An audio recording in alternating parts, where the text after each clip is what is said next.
Alright guys, how's it going today? What I want to show you today is some footage of how I kind of like to set up whenever I'm flipping heavy cover. In this case today, we're going through some snot grass, real thick stuff, but what it is doing is it's creating little tiny potholes for these fish to hang in and come up and ambush. And so I use two different methods when I'm fishing them. I've got one rigged up with a frog, because who loves frog fishing? I mean, just about everybody does, and this is Texas, of course. So I got my Booyah Pad Crasher here. This thing is worn out, barely has any paint left on it. And then what I like to keep laying on the deck next to that is some sort of little stick bait. In this case, this is a Yum Dinger. This is a green and purple flake, but there's lots of them out there. Gary Yamamoto, Bass Pros, Yums, everybody makes them. So what I want to show you real quick is kind of how I use both those rods to my advantage to flip across the cover and be successful catching some bass. And in this case, we're on a little tiny stock tank. And well, without further ado, let's jump to that footage real quick. With a frog, because you're throwing a frog, right?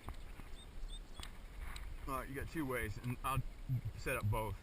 So I got a sticko that's weighted right now. It's a little too heavy for this area, but what I'll do is I'll look across this mat and I'll cast my frog over the top of the mat, and then I'll just watch it and I'll work it across the top of the surface, and you just want to kind of hop them into the openings like that. And then when he gets in that opening, I like to let him sit. All three of my bites have come from it sitting still, and if anything, I'll just touch it just like that to kind of turn the nose, and it opens up the legs a little bit.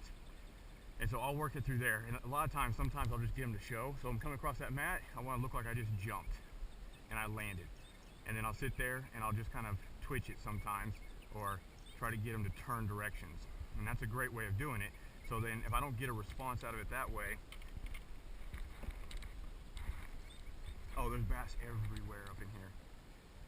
I'll take this guy, a weighted sticko or an unweighted one, and I'll throw them in that same damn hole, and I'll just sit there and bounce and bounce and bounce. Yep, and that way I can try and get what didn't come to the surface. Maybe he stayed down, or maybe he kind of backed in a little bit. I can kind of see if I can entice that bite, and I want to get as real close the color to the bottom. I mean, we're in crystal clear water here, so I try to go natural as possible. So I got purple green flake on a weighted sticko.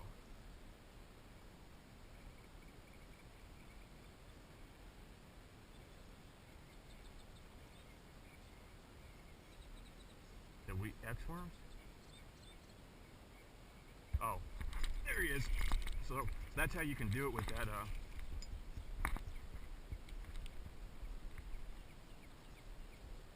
Those are the two. I mean, that's what you guys set up right now for the arsenal. And I mean, that's a nice 2 little pound bass right there. I mean, these things are so healthy.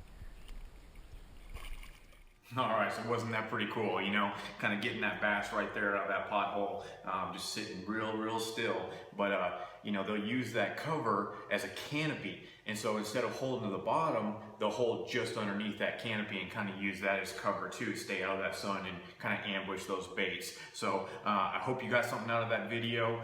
There's lots more to come. If you got any questions, please comment below. Don't forget to hit that little red button over in the corner. It doesn't hurt anything, and it'll just let you know when I got new videos coming out. So thanks a lot, guys, and please don't forget to subscribe.